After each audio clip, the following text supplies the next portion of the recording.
Heute nehme ich euch mal mit in meinen Garten, um euch einfach mal zu zeigen, wie ich meine Kamelien in Form schneide. Meine Kamelien schneide ich immer dann, wenn die Blüten anfangen zu verwelken. Das ist bei mir so in etwa Ende April, Anfang Mai der Fall. Ja, und dann haben sie auch noch genügend Zeit, um neue Knospen für das nächste Jahr auszubilden. Würde ich jetzt diese Kamelie, sagen wir mal beispielsweise Ende August zurückschneiden, dann würde ich leider die neuen Knospen für das nächste Jahr mit abschneiden. Kommt aber immer darauf an, welche Kamelie ihr haben solltet. Aber letzten Endes immer direkt nach der Blüte dann halt zurückschneiden, wenn ihr das auch machen möchtet. Ne? Man muss die jetzt auch nicht unbedingt schneiden. Ja, und diese Kamelie im Bild, die soll auf Dauer gesehen mal ein Niwaki werden. Müsst ihr euch einfach vorstellen, das ist ein gigantischer Bonsai im Garten. Ich werde jetzt an meiner Kamelie die ganzen einzelnen Polster ja wieder in Form schneiden. Äste, die direkt nach oben hin so wegschießen, die werde ich komplett an der Basis entfernen. Dann überprüfe ich meine Pflanze, ob hier irgendwelche Äste, ich sag mal, über Kreuz wachsen, weil auf Dauer gesehen ergibt das Ganze ein Problem. Dann hat die Pflanze halt immer eine offene Wunde, müsst ihr euch vorstellen, und da können dann wiederum, ich sag mal, irgendwelche Erreger eindringen, wo dann halt die Kamelie im schlimmsten Fall krank werden könnte. Und was ich noch sagen wollte, es kann auch mal vorkommen, dass ich aus Versehen Magnolie sagen werde. Ich habe es immer mit Kamelie und Magnolie, ich weiß auch nicht warum. Und dann schneiden wir das jetzt hier mal wieder schön in Form. Ich glaube, ich habe die jetzt auch 2 Jahre vernachlässigt. Ich kann euch noch nicht mal sagen, warum. Ich vermute, ich hatte einfach keine Zeit und ja, ist dann halt manchmal so. Ich hatte halt noch andere Gartenprojekte und wird jetzt echt mal wieder an der Zeit. Normalerweise schneide ich die jedes Jahr zurück, aber wie gesagt, ne, manchmal hast du einfach keine Zeit oder keine Lust. Und ich denke, ich werde das aber jetzt hier auch für euch an dieser Stelle etwas mal beschleunigen. Weil das dauert ja auch eine Weile, bis ich damit soweit fertig bin.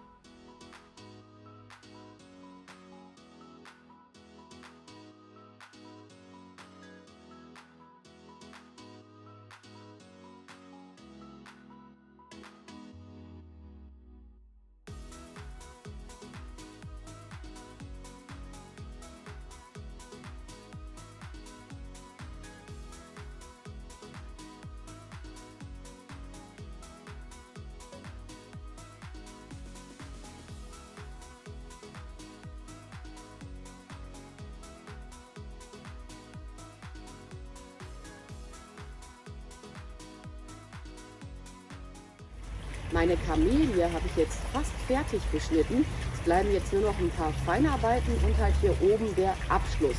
Ich werde die auf einer Höhe kappen, wo ich dann im Laufe der Zeit halt ohne Leiter auch nur mal drankommen kann. So, nehmen wir jetzt hier mal weg. Ich gehe jetzt wirklich nach meiner Körperhöhe, weil ich habe keine Lust, immer auf die Leiter zu steigen. Also auf Dauer gesehen. Das Projekt hier wird auch noch etliche Jahre dauern, bis das ein gescheiter Niwaki mal geworden ist.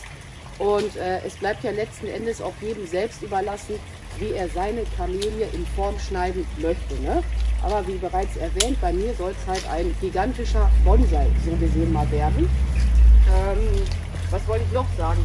Über kreuz wachsende Äste solltet ihr aber grundsätzlich immer entfernen. Oder um das mal genauer zu erklären. So. Über kreuz wachsende Äste, damit meine ich Äste, die halt richtig so aneinander rumscheuern. Ich hoffe, ich bin jetzt im Bild, ansonsten filme ich das jetzt gleich nochmal, wie heißt es, separat. Das soll hier oben so eine Form mal ergeben, ne? Aber wir reden von etlichen Jahren. Ich hoffe, der Ton ist auch noch einigermaßen gut. Ich kriege hier schon wieder meine kleine Sprachstörung. Daneben haben wir eine Eibe, die wird auch mal ein Niwaki werden. So, mal eben hier Lucky. Die oberen Etagen, also den Teil hier, lasse ich jetzt erstmal in Ruhe wachsen. Da werde ich jetzt erstmal nichts abschneiden. Und wie bereits erwähnt, wir reden hier von etlichen Jahren. Dann habe ich hier noch einen Konfliktbereich. Das ist an dieser Stelle hier. Das muss ich auch noch abschneiden. Ja.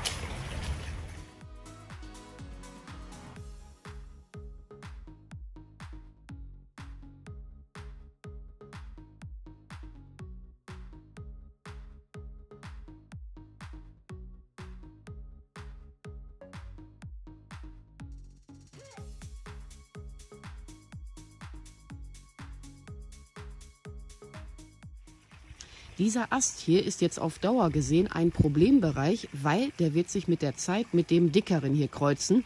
Und von daher nehme ich den jetzt auch komplett hier an der Basis mal weg. Mal gucken, ob ich gleichzeitig filmen und schneiden kann. Ja, es hat geklappt. Ja, und noch mehr werde ich jetzt an dieser Kamelie nicht schneiden. Habe ich jetzt Kamelie oder nee, Kamelie habe ich gesagt. Aber sieht auf jeden Fall schon mal cooler aus. Und dann sehen wir hier gerade meinen Hund Peaches. Werde ich jetzt noch diese hier in Form schneiden. Die blüht wirklich zweifarbig, weiß und rosa. Das ist so eine Anomalie, das können die halt im Laufe der Zeit mal bekommen. Mich persönlich stört das jetzt überhaupt nicht. Ja, da unten sehen wir Buchsbaum, schön zerfressen. Ich denke, ich werde den dieses Jahr wohl über übel entfernen müssen. Und diese Kamelie wird aber nicht zum Niwaki gestaltet werden. Die darf mehr, ich sag mal, wie so ein Busch wachsen. Ist dann ja auch interessanter für die Leute, die halt mehr als Busch wachsen lassen möchten. Grundsätzlich aber über kreuz wachsende Zweige immer abschneiden. Und die werde ich jetzt allerdings komplett im Zeitraffer zurechtschneiden. Ist auch schon etliche Jahre alt, die gute. Ich schätze mal, boah, so an die 30 Jahre hat sie mit Sicherheit.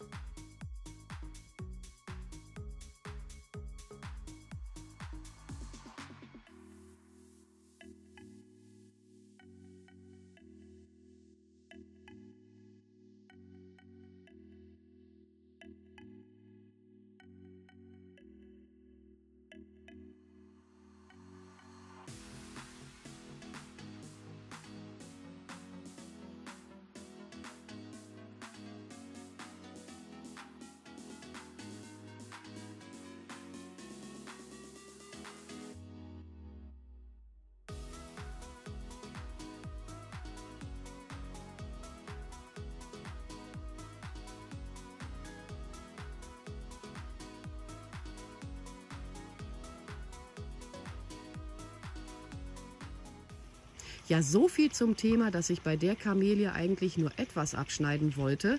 Aber im Inneren der Pflanze waren so viele Äste und Zweige über Kreuz am Wachsen, dass ich mir halt gedacht habe, komm, wenn du jetzt am Schneiden bist, kannst du das ja gleich mit erledigen.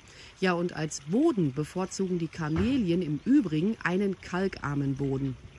Ja, und wer möchte, der kann seine Kamelien auch düngen. Ich persönlich dünge meine jetzt im Garten allerdings nicht. Allerdings haben meine jetzt auch keine Probleme mit einem Nährstoffmangel. Den würde man bei den Kamelien daran erkennen, dass sie halt, ja, ich sag mal, überall so gelbliche Blätter bekommen. Hier ist jetzt zum Beispiel so ein ganz altes Blatt. Ne, aber das wäre dann nicht nur so ein einzelnes Blatt, sondern das wären dann ganz, ganz viele Blätter. Und dann wäre es halt mal an der Zeit, dass man denen halt Dünger gibt.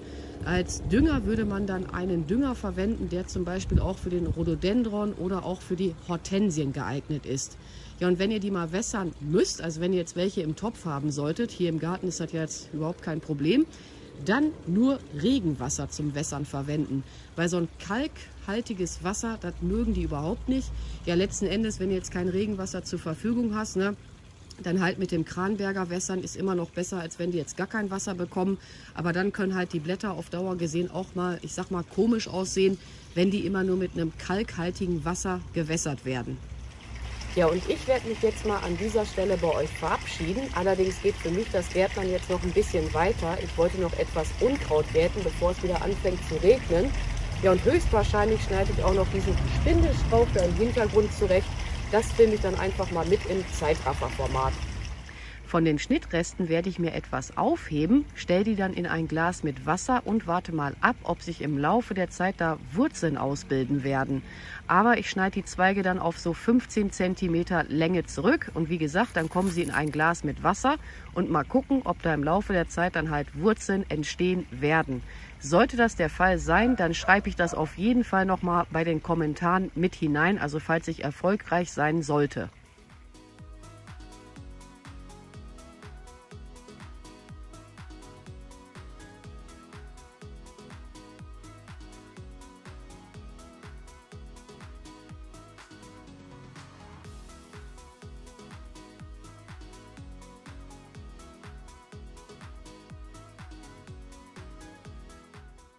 Ich bin echt mal gespannt, ob das auf Dauer was werden wird. Und ich habe an allen Stecklingen auch mal die Blätter entfernt.